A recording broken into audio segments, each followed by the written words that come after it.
सुदामा ब्राह्मण दारिद्र्य पिढीला 18-20 दारिद्र्य होतं माझ्या सुदामदेवाच्या घरी, खायला नव्हतं भेटत हो. सुदामदेवाच्या पत्नीचं नाव आहे सुशीला. काय नाव आहे? सुशीला. सुशीलाने एक वेळेस आपल्या मालकाला सांगितलं, मालक परमार्थ करता याविषयी माझं दुमत नाही, करत जाणं परमार्थ, पण 4 दिवस झाले चूल पेटली नाही. मी खरं सांगू महाराज, सुदामजीच्या जीवनामध्ये जेवढं दुःख होतं तेवढं दुःख जर आपल्या जीवनामध्ये असतं तर आपण देवाला शिव्या घातल्या असत्या महाराज. सुदामदेवाची पत्नी सांगू लागली, मालक परमार्थ करताय पण मी तुमच्या देवाचं चिंतन ऐकलंय हो. तो द्वारकेचा राजा आहे, 16,108 बायका आहे, त्याला सोन्याची नगरी आहे त्याची. आणि मी असं ऐकलं की तो खूप करुणावान आहे हो, खूप दानशूर आहे, उदार सुद्धा आहे. अहो त्या उपमन्यूने वाटीवर दूध मागितलं, दुधाचा सागर दिलाय त्यानं, जा ना त्याच्याकडे काहीतरी घेऊन या. सुदामदेव आपल्या पत्नीला सांगतात, वेडे एवढं सोन्यासारखं तुझं अंतकरण, एवढ्या चांगल्या अंतकरणामध्ये एवढे वाईट विचार आले तरी कसे ग? अगं मी या परिस्थितीमध्ये आहे म्हणून माझ्या देवाला बरं वाटतं ना, मी जीवनभर असं राहील पण माझ्या देवाला त्रास देणार नाही. बायकोन ओळखलं हे मरल पण देवाला काही मागणार नाही. अहो नका काही मागू पण कमीत कमी देवाला भेटायला तर जा. कसं जाऊ ग? काही ठिकाणी जात असताना माणसानं खाली हाताने जाऊ नये, देवाकडे जात असताना खाली हाताने जाऊ नये, आपल्या गुरुकडे जात असताना खाली हाताने जाऊ नये, आपल्या मित्राच्या घरी जात असताना खाली हात जाऊ नये, आणि एखाद्या आजारी माणसाला भेटायला जात असताना खाली हाताने जाऊ नये. सुशीला, जर माझ्या देवाने मला विचारलं वहिनी साहेबांनी काय दिलं तर काय सांगू, मला काळजी करू नका, मी व्यवस्था करते. 4-5 घरी गेले आणि 4-5 घरून पोहे आणले. एकाही घरचे पोहे आणता येत होते, 4-5 घरचे का आणले याचं कारण सांगू का तुम्हाला? सुशीला माता त्या पोह्याच्या द्वारे देवाला संदेश देते, देवा तुझ्यासाठी संसारावर तुळशी पात्र ठेवलं रे, तुझ्यासाठी संसाराची राख रांगोळी केली पांडुरंगा. ए देवा, आणि काय फायदा आहे रे, आम्ही तुझे भक्त असून जर आमची एका टायमाची जेवणाची व्यवस्था तुझ्याकडून होत नसतं, तू तुझ्या देवपणाला आग लागू. पोहे आणले पण ते पोहे बांधण्यासाठी धोतर सुद्धा नव्हतं. 10 गाठी असणार ते धोतर आणि त्याच्यामध्ये पोहे बांधले आणि सुदामदेव भगवंताच्या भेटीला निघाले. घनश्याम तुझे ढूंढने जाऊ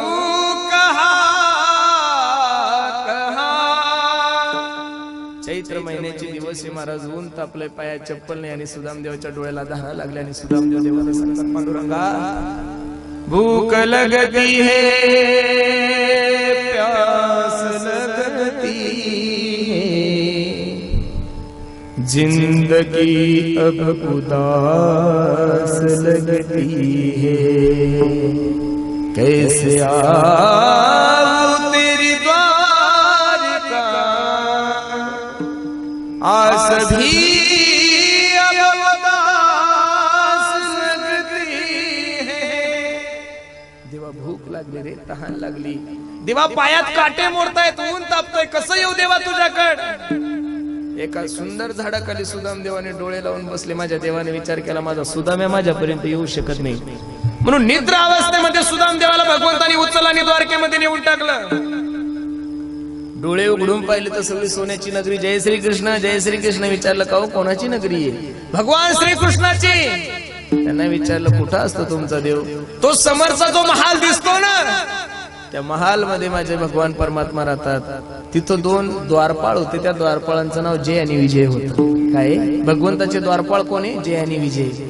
त्या जय विजयाला जाऊन सांगितलं, मी तुमच्या भगवंताचा लहानपणीचा मित्र सुदामा आहे, देवाला सांगा. महाराज जय विजयाच्या डोळ्याला धारा लागल्या. किती करुणावान आहे हो माझा देव. अरे असे सुद्धा माझ्या भगवंताचे मित्र असू शकतात, काय ताकद आहे माझ्या देवाची. आणि सुदाम देवाचा संदेश घेऊन जय विजय ज्यावेळेस भगवंताला सांगतात, पूछत दीन दयाल को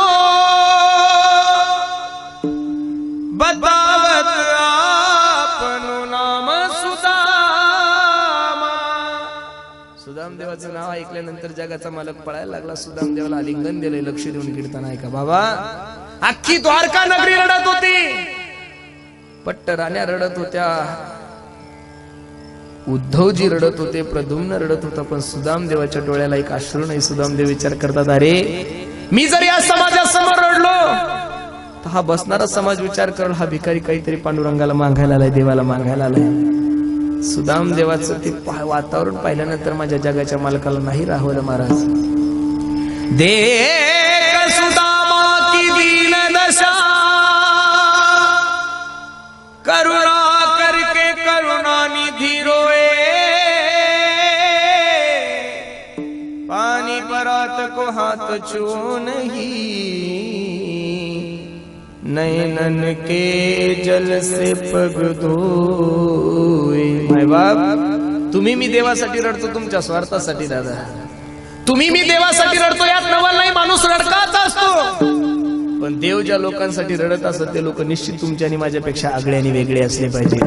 सुदाम देवाला आत घेऊन गेले, सर्वांना चरित्र भाग ज्ञात आहे. सोन्याच्या सिंहासनावर सुदाम्याला बसवलं. भगवंत पाय धुत आहे, रुक्मिणी आई साहेब पाणी टाकत आहे. सुंदर असा सोन्याचा पितांबर सुदाम्याला घालायला दिला. आणि जेवायला बसल्यानंतर सुदाम देवाला पहिला प्रश्न देवाने विचारला, का रे सुदाम्या, कशी तुझी परिस्थिती? यत किंचित मनात कोणताही शंका न घेता सुदाम देवाने भगवंताला उत्तर दिलं, देवा,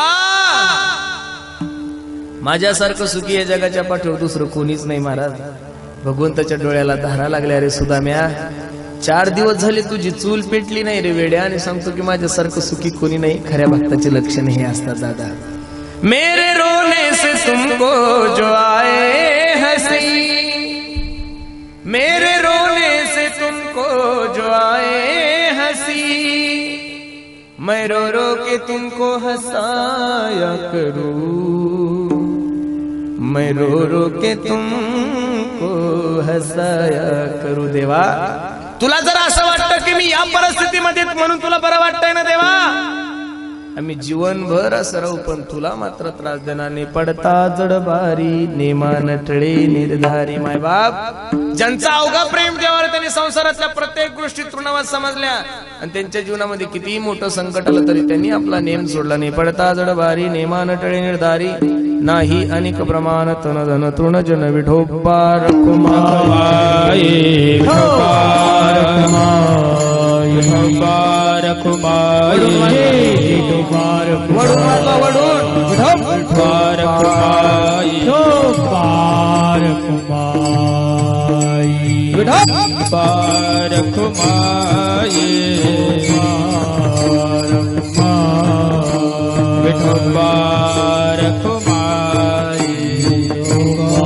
सर्वांनी म्हणायचं, नानो बाराया माझा तुको बाराया,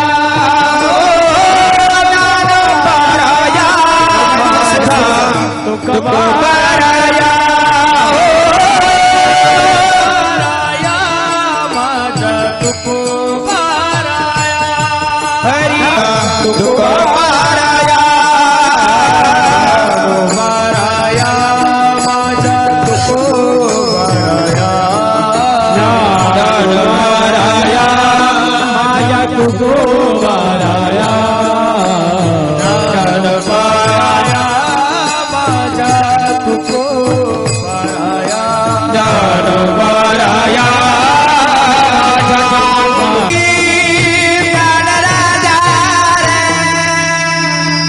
पडता जडबारी नेमान टळे निर्धारी, नाही अनेक प्रमाण तन धन तृण जन. ऐका,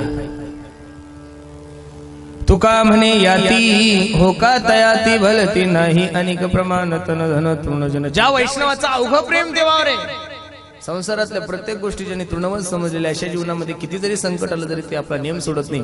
असा वैष्णव कोणत्याही जाती कुळामध्ये जन्माला येऊ, जगाचा मालक त्यांच्या जाती कुळाचा विचार करत नाही. लक्ष देऊन ऐका दादा, परमार्थामध्ये भगवान परमात्मा फक्त तुमच्या प्रेमाचाच विचार करतो, जाती कुळाचा विचार नाही करत. तुम्ही सर्व परमार्थिक मंडळी आहात, सर्वांचे प्रमाण पाठ आहे. उंच नींच काही नेणे भगवंत, तिष्ठ भाव भक्ती, याता याती धर्म नाही विष्णुदासा, न पाहे याती कुळाचा विचार, स्त्रियो वैश्यात सदा शूद्राती पियांती परामगती. सर्व प्रमाण सर्वांच्या पाटे, इथं फक्त तुमच्या प्रेमाचा विचार केला जातो.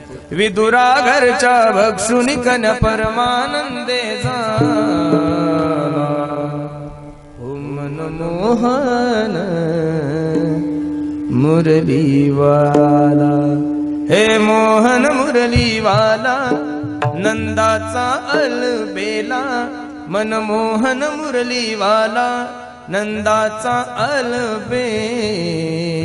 मनमोहन मुरलीवाला. दादा इथं फक्त तुमच्या प्रेमाचा विचार केला जातोय, जाती कुळाचा विचार या संप्रदायामध्ये कधीच नाही हो दादा. तुम्ही जर पंढरपूरला गेले तर पहिलं दर्शन तुम्हाला माझ्या चोखोबरायचं घ्यावं लागतंय. चोखोबराय जातीला महार होते दादा. दुसरं दर्शन तुम्हाला नामदेवरायचं घ्यावं लागतं, नामदेवराय जातीला शिंपी होते.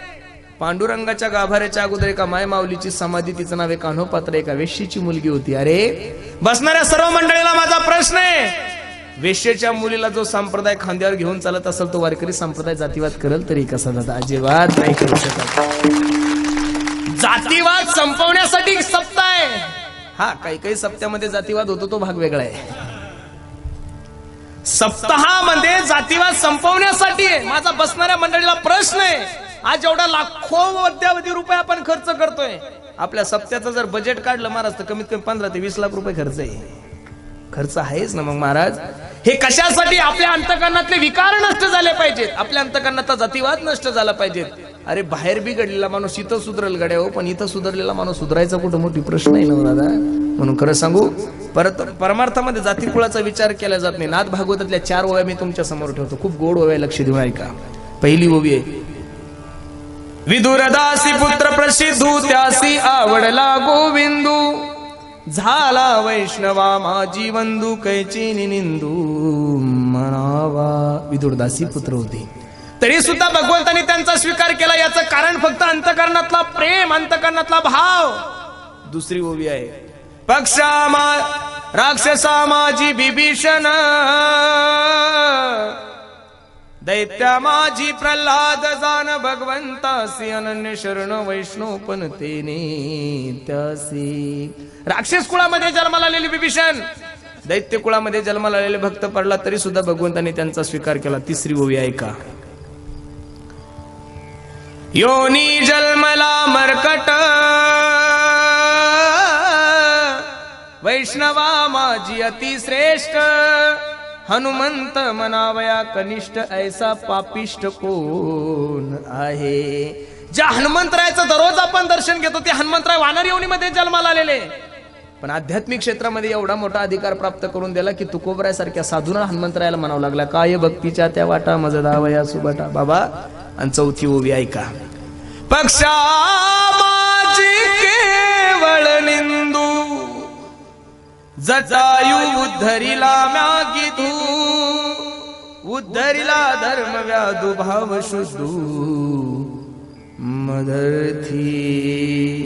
अरे जटायू सारख्या प्राण्याचा जर माझा देव उद्धार करत असेल. बसणारे मंडळी, माझा एक प्रश्न आहे तुम्हा सर्व मंडळीला, खूप दयावान आहे हो माझा देव. तुम्ही एकदा म्हणा फक्त देवा मी तुझा आहे, एकदा म्हणून तर बघा. तुमची बायको काहीच करत नाही, फक्त तुमचं एकदा 10-5 हजार लोकांमध्ये नाव घेते आबडधोबड, आणि नुसतं तुमच्या नावाचं मंगळसूत्र गळ्यामध्ये घालतील, तुमच्या नावाचं कुंक लावते, तर माणूस जीवनभर तिच्या पुढं पुढं करतो. अरे तिच्यासाठी माणूस जन्मदात्या मायबापाला घराच्या बाहेर काढतो, एवढं तिचं ऐकतो. बरोबर आहे का नाही?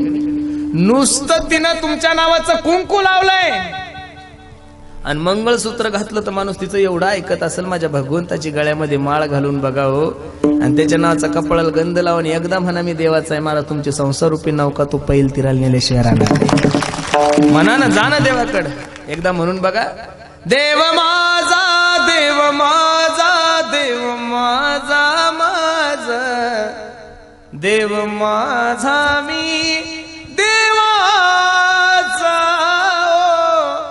देव माझा देव माझा देव माझा माझा देव माझा मी देवाचा, हेची माझी सत्यवाचा. एकदा म्हणा देवाला, तुका म्हणे भार घातली यावरी होईल काय वारी नारायण. एकदा तर म्हणून बघा. एकदा का तुम्ही म्हणले देव माझा आहे तर मागे पुढे उभा राहा, सांभाळीत आली या घाद निवारा. दादा खूप दयावाने माझा देव. बसणारे मंडळी तर माझी विनंती आहे, तुम्हाला जीवनामध्ये प्रेम जरी करायचं असेल तर माझ्या देवावरच करा, आणि वैर जरी करायचं असेल तर देवावर करा. तुम्हाला शिव्या द्या वाटल्या तुम्ही देवाला द्या, आणि तुम्हाला काही जरी म्हणा वाटलं तरी देवाला द्या म्हणा. कारण देवाचं एक वाक्य आहे, अरे जो लोग मुझे प्यार करते हैं उनके मैं दिल में रहता हूँ. काय गोड वाक्य है.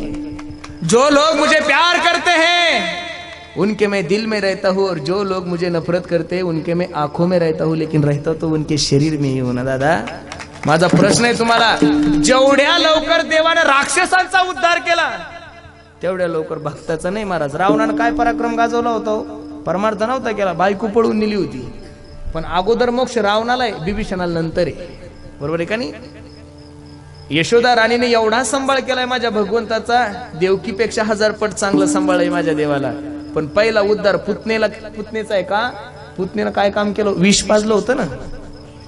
विष पाजणाऱ्या पुतनेला जर देव सायुज्यता मुक्ती देऊ शकतो, शिवे देणाऱ्या शिशुपाळाची आत्मज्योत आपल्या शरीरामध्ये विलीन करून घेऊ शकतो, तर तुमच्या आणि माझ्या जीवनाची संसार रूपी नौका तो का पैल तिराणलेला नाही? करा एकदा प्रयत्न तर करून बघा, नक्की त्याला आठवण येईल. याद आएगी उनको कभी ना कभी, कृष्ण दर्शन तो देंगे कभी ना कभी, ऐसा विश्वास मन में जगाते चलो,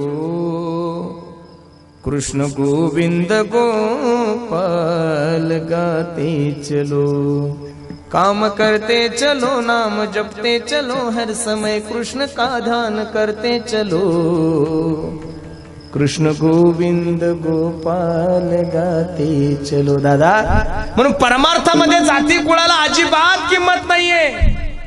खटनट यावे, शुद्ध होनी जावे, दौंडी पीटी भावे, चोखा मेळा.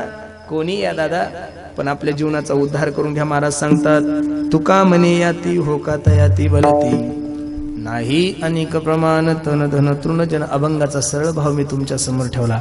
माझ्या हक्काचे 10-15 मिनिटं शिल्लक आहे, मी ते नेहमी घेत असतो आणि प्रत्येक कीर्तनकाराने ते घेतलेही पाहिजेत. लक्ष देऊन ऐका दादा. बसणाऱ्या सर्व मंडळीला माझी विनंती आहे आणि प्रत्येक कीर्तनकाराला सुद्धा विनंती, आपल्या कीर्तनातले 10-15 मिनिटं समाजासाठी देत जा. याचं कारण सांगू दादा, या समाजाला योग्य विनंती. तरुणांनो, जीवनामध्ये जगत असताना आपल्या देशाविषयी स्वाभिमान बाळगा, आपल्या धर्माविषयी स्वाभिमान बाळगा. अरे आंडू पांडू लोकांचे वारसदार नाही होत रे आपण दादा. आपण छत्रपती शिवाजी महाराजांचे वारसदार आहोत. कोणाचे वारसदार आहोत? छत्रपती शिवाजी महाराजांचे वारसदार आहोत. असं गाव नाहीये की तिथं माझ्या राजाचं नाव नाहीये. बरोबर आहे का नाही? असं घर नाहीये की तिथं माझ्या राजाचा फोटो नाही. त्या काळामध्ये अनेक राजे झाले, पण महाराज फक्त छत्रपती शिवाजी महाराजच होऊन गेले दादा. म्हणून माझी विनंती, देशाविषयी स्वाभिमान बाळगा. प्रत्येक धर्मातले लोक आपल्या धर्माविषयी जागृत आहे. फक्त माझा हिंदू धर्म का झोपलाय, कोणत्या चक्कीचा आटा खातो काही कळत नाही, कस काय बुद्धी एवढीच गंजली काही कळत नाही. महाराज, कोणी उठायचं माझ्या ज्ञानोबरायच्या विरोधात बोलायचं, कोणी उठायचं माझ्या तुकोबरायच्या विरोधात बोलायचं, कोणी उठायचं गीतेच्या विरोधात बोलायचं, कोणी उठायचं माझ्या वारकरी संप्रदायाच्या विरोधात बोलायचं. अजिबात सहन करायचं नाही. लक्ष देऊन कीर्तन ऐका दादा. जो व्यक्ती आपल्या धर्माच्या विरोधात जाईल, जो व्यक्ती आमच्या ज्ञानोबराय तुकोबरायच्या विरोधात जाईल, जो व्यक्ती आमच्या संप्रदायाच्या विरोधात जाईल, तो बाप जरी असला तरी त्याचा तिरस्कार करा. कारण की या संप्रदायाचा नेम आहे, आपल्याला पुरावा देता येईल. ज्या बापाने परमार्थ करू द्याला नाही, तो बाप हिरण्यकश्यपू नरसिंह आणि असा समोर टर टर टर टर टर टर फाडला परला समोर, तरी सुद्धा दया आली नाही. म्हणून माझी विनंती दादा, अरे काय झालंय तुम्हा लोकांना काही कळत नाहीये. आज कोणी उठायचं ना आपल्या धर्माच्या विरोधात बोलायचं? अजिबात नाही. कधी तुम्ही असं ऐकलं का हो? 100% मुस्लिम लोकांना त्यांच्या अल्लाचं अस्तित्व मान्य. महाराज, किती टक्के लोकांना? 100% लोकांना त्यांच्या अल्लाह, मुस्लिमांना त्यांच्या अल्लाचं अस्तित्व मान्य. 100% बौद्ध लोकांना त्यांच्या बाबासाहेब आंबेडकरांचं अस्तित्व मान्य. 100% ख्रिश्चन लोकांना त्यांच्या ख्रिश्चन धर्माचं अस्तित्व मान्य. आज 50% लोकांना माझ्या हिंदू धर्माचं अस्तित्व मान्य नाही. काय झालंय महाराज? हिंदू धर्मावर बोलणारे लोक दुसऱ्या धर्माचे नाही हो, आपल्या धर्माचे. मी तर पांडुरंगाला विनंती करील, हे भगवान, अरे मुझे अपनों से बचा लेना रे, औरों को तो मैं देख लूंगा. आपलं वाटोळं जेवढं आपल्या लोकांनी केलं तेवढं दुसऱ्या लोकांनी केलं. कोणी यायचं, कोणी कसंही भुकायचं. आता 10-12 दिवसापूर्वी ते एक मुंबईचं कुत्र भुकलं, पाहिलं का तुम्ही? काय नाव आहे त्याचं? पठाण, हरीश पठाण. टपर टुपर ऐकणारे लोक साले हिंदूला संपवायचे स्वप्न पाहतात. मला तर काही कळतच नाही महाराज. पण त्याच्यात एवढी ताकद आली कुठून? त्यांना माहिती आहे हा हिंदू कधीच एकत्रित येऊ शकत. त्यांच्या ताकद आहे. अरे आपल्या घरामध्ये सर्प निघला तरी मारण्यासाठी काठी नसते. त्यांच्या साधे जरी भांडण निघले तर नंग्या तलवारी घेऊन फिरतात महाराज ते लोक. म्हणून माझी विनंती तरुणांनो, सावध व्हा. उद्याचे दिवस तुमच्या आणि माझ्यासाठी खूप अवघड आहे. अरे भारत स्वतंत्र झाल्यापासून तर आतापर्यंत तुम्हाला आणि मला म्हणावं लागलं, बनाएगे मंदिर. किती दिवस, आता त्याचा निकाल लागलाय. किती पिढ्या गेले महाराज, त्यावेळेस आता शिक निकाल लागलाय. आणि होत असतं, चांगले काम थोडे लेट होतात पण थेट होतात. ओ है तो मुमकिन है, ताण घेऊ नका. टिंब है तो मुमकिन है, बाकीचं नाव तुम्ही जोडून द्या. तुम्ही म्हणसाल प्रचार करता का? काय प्रचार करायची गरज आहे? आम्हाला लोकांना कोणाचाच प्रचार करायची गरज नाही. सगळे लोक आमच्या पायाजवळ पडून, आम्हाला कोणाच्या मागे जायची गरज नाही, काही गरज नाही. काही लोक म्हणतात महाराज तुम्ही याचा प्रचार, अरे कशाला गरज आहे? हे जो भगवा झेंडा दिसतोय कोणत्या शिवसेनेचा आणि कोणत्या बीजेपीचा आणि बीजेपीचा नाहीये. अरे 700 वर्षापूर्वी माझ्या ज्ञानोबराच्या खांद्यावर भगवीच पताका होती महाराज. हा झेंडा आमचा आहे, तुम्ही घेतलाय आमच्याकडून. हा झेंडा आमचा आहे ना. शिवसेनेचा जन्म होऊनच 150 वर्ष झाले महाराज. वारकरी संप्रदाय अनादिकालापासून चालत आलाय आणि अनादिकालापासून आमच्या वारकरी संप्रदायातल्या सर्व वारकऱ्यांच्या खांद्यावर भगवीच पताका आहे. म्हणून आम्ही भगव्याचेच आहे, दुसऱ्याची नाहीच हो महाराज. तुमच्या डोक्यात दुसरं काही नका आणू. वारकरी संप्रदायाचा भगवादार. आता हे जे आपले जे आपण सप्ताहामध्ये जे झेंडे लावले हे आमच्या संप्रदायाचे झेंडे ना. इथं पक्षाचा काय संबंध आहे? पण तिथं सुद्धा लाल दिसलं की लोक शंका घेतात. शंका घेऊच नका, त्यांनी चोरलेलं आहे ते आमचंच आहे. विठ्ठल विठ्ठल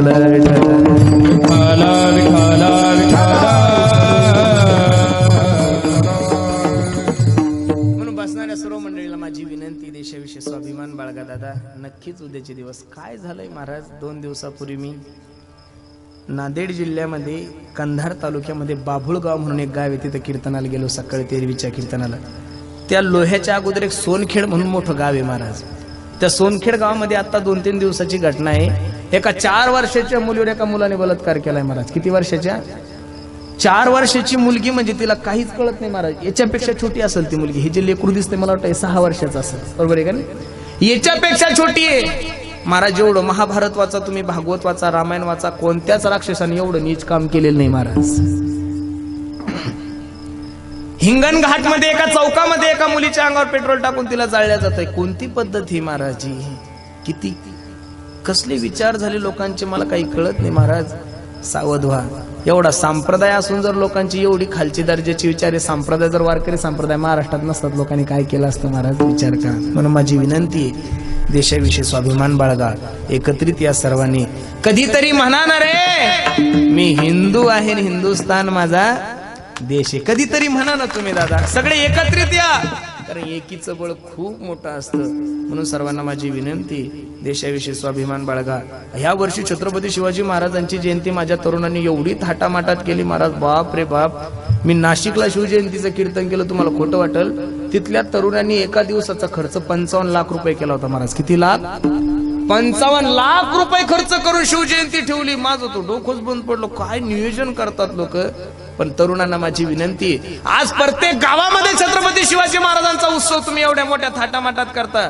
शिवाजी महाराजांची जयंतीला डीजे लावण्यापेक्षा, मिरवणुकी काढण्यापेक्षा, कीर्तन ठेवण्यापेक्षा प्रत्येक गावातल्या 25-25 मुलांनी जर एकी करून त्या गावातली दारू बंद केली महाराज, तर मला वाटतं छत्रपती शिवाजी महाराजांची जयंती. आणि काळजी करू नका पोरांनो, तुम्हाला कोणीच अडवणार नाही. फक्त माझ्या माय माऊल्यांच्या सह्या घ्या तुम्ही जा. 101%. तेच करत. अरे छत्रपती शिवाजी महाराजांची जयंती करत असताना पोरांना प्रश्न आहे का हो, तुम्ही शिवाजी महाराजांची जयंती काढली, माझ्या माय माऊल्या कधी त्या जयंतीला आलेल्या पाहिल्या का? अजिबात येणार नाही. याचं कारण त्या मिरवणुकीवर त्यांचा विश्वास राहिलेला. अरे तुम्ही पिलेली दारू तुमच्या बापाला आवडत नाही गड्या हो.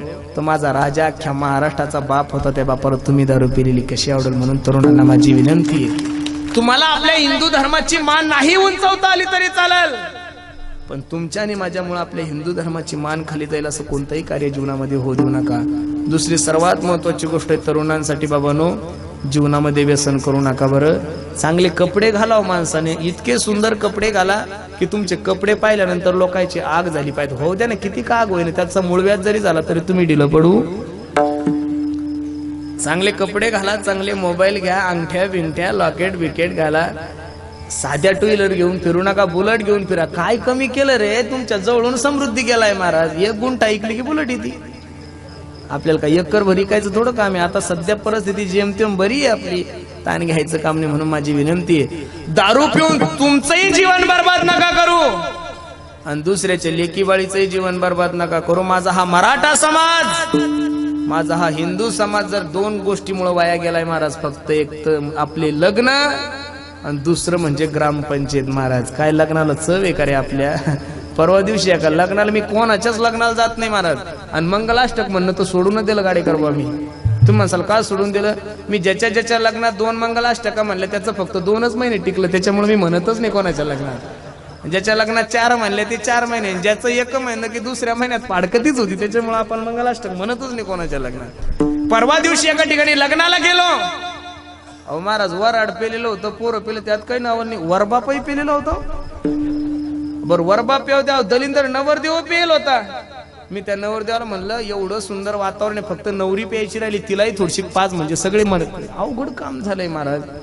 आपल्या एक पत्रिका आपल्या समाजाची एक सुरू झाली की आमच्या लग्नामध्ये कपड्याचे आहेर स्वीकारल्या जाणार नाही. ही टीप प्रत्येकाच्या लग्नात आहे ना, प्रत्येक पत्रिकेवर आहे. बसणाऱ्या एखाद्या तरी मर्दाने, एखाद्या तरी मराठ्याने असं एखाद्या वेळेस पत्रिकेवर टाकणार आहे की आमच्या लग्नामध्ये दारू पिणाऱ्या माणसांनी यायचं नाही. महाराज तुमची पत्रिका लोक देव म्हणून देव घरात ठेवते. असं कसं लिहितं की आमच्या लग्नामध्ये, वा वा, मग तर टाळी तुमच्यासाठी, खूप सुंदर आहे. हे सांगितलंच पाहिजे, बरोबर आहे का नाही. आमच्या लग्नामध्ये कपड्याचे आहेर स्वीकारल्या जाणार नाही, अशी जशी तुम्ही सूचना देते तशी एखाद्या वेळेस देऊन बघा ना की आमच्या लग्नामध्ये दारू पिणारा माणूस येणार नाही. काय झालंय रे तुम्हा लोकांना. म्हणून सावध व्हा, देशाविषयी स्वाभिमान बाळगा, जीवनामध्ये दारू पिऊ नका. आणि सर्वात महत्वाची गोष्ट आहे, प्रत्येकाने आपल्या मायबापाची सेवा करा. मी दररोज कीर्तनातून सांगतोय, स्वामी तिन्ही जगाचा आई विना भिकारी, स्वामी तिन्ही जगाचा आई विना भिकारी. मायबाप, ज्या दिवशी तुमच्या जीवनातली माय जाईल, ज्या दिवशी तुमच्या जीवनातला बाप जाईल, त्या दिवशी निश्चित माणूस पोरका होतो. म्हणून बसणाऱ्या सर्व मायबापाला माझी विनंती आहे, आई माझी मायेचा सागर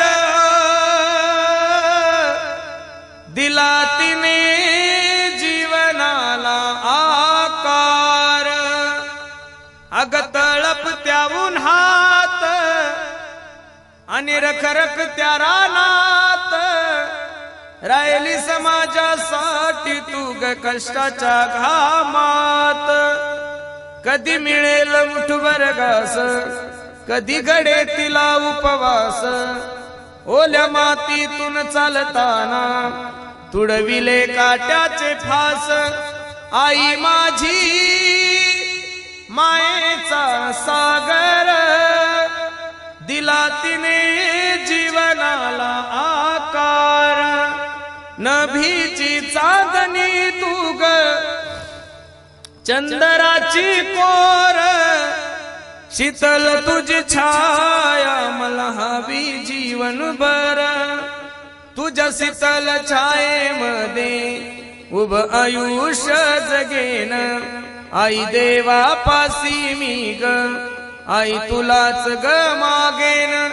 आई माझी मायेचा सागर दिला तिने जीवनाला आकार.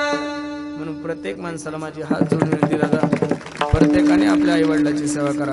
आज परमार्थ खूप वाढला हो महाराज. किती लोक आहे तुम्ही बघा ना महाराज. कोण म्हणतंय परमार्थ कमी झालाय. अहो पहिला तालुक्या मिळून 1 सप्ताह होत होता, आता गावागावात 4-4 सप्ते सुरू झाली. बरं कशाही निमित्ताने कीर्तन, माणूस मेला की कीर्तन, माणूस जन्मला की कीर्तन, त्याच्या तिरवी निमित्त कीर्तन. अहो कशा निमित्त कीर्तन ठेवतील. अशोकांना 3 दिवसापूर्वी एका पश्चिम महाराष्ट्रातल्या माणसाने मला फोन केला, म्हणे हॅलो. म्हणलं बोलो. पुरुषोत्तम महाराज आहे का? मला हा. कीर्तन ठेवायचं म्हणे दादा तुमचं. मला चालेल ना, सांगा. गाव बिव सांगितलं, मानधन वगैरे सगळं लिहून घेतलं मी. आणि मग त्याला मी सहज म्हणलं, काहो दादा कीर्तन कशा निमित्ताने? त्यानं मला हळूच सांगितलं, म्हणे महाराज आमच्या शेतामध्ये पोल्ट्री फार्मचं उद्घाटन आहे, त्या निमित्तानं तुमचं कीर्तन ठेवायचं. तारीख घेतली मी मुरलीधर बाबा, तारखेचा काही विषय नाही. पण मी विचार करत होतो पोल्ट्री फार्मच्या उद्घाटनाला अभंग कोणता घ्यावं, गाडेकर बाबा बरोबर आहे का नाही? आता गाथ्यात तो कुठंच कोंबडीचं वर्णन नाही, ज्ञानेश्वरीमध्ये कोंबडीचं वर्णन नाही. त्यांना म्हणलं मला स्वतःचा अभंग लिहावा लागेल, कोंबड्या खाओ कोंबड्या खाओ, दुसरं काय अभंग घ्यायचा? परमार्थाचं अवघड झालं, परमार्थ वाढलाय, अंतःकरणातला दिवसांदिवस परमार्थ कमी झालाय. लक्ष देऊन ऐका.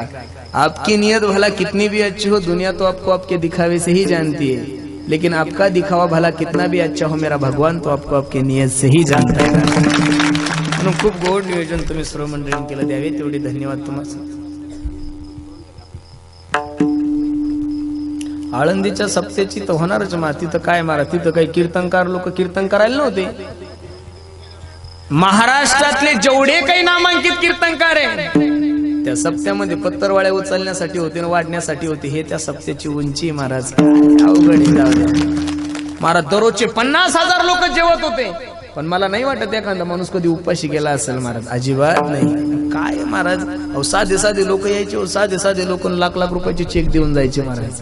जोग महाराजाचं वैभव महाराज ते अजिबात नाही, ना भूतो ना भविष्यात. आणि एवढा मोठा सप्ताह झाला आणि कोणत्याच चॅनल वाल्याने तो दाखवला नाही. एवढे मोठा सप्ताह झाला, कोणत्याच चॅनल वाल्याने ते महत्व दाखवलं नाही. आणि तो आमचा बाबा सहज बोलून गेला, तो काय त्याला ऊत आलाय बाबा बाबा बाबा बाबा बाबा. इंदुरीकर असे बोलले, इंदुरीकर तसे बोलले, कशाला त्याच्या नादी लागतात, तो 8वा आजोबा आहे.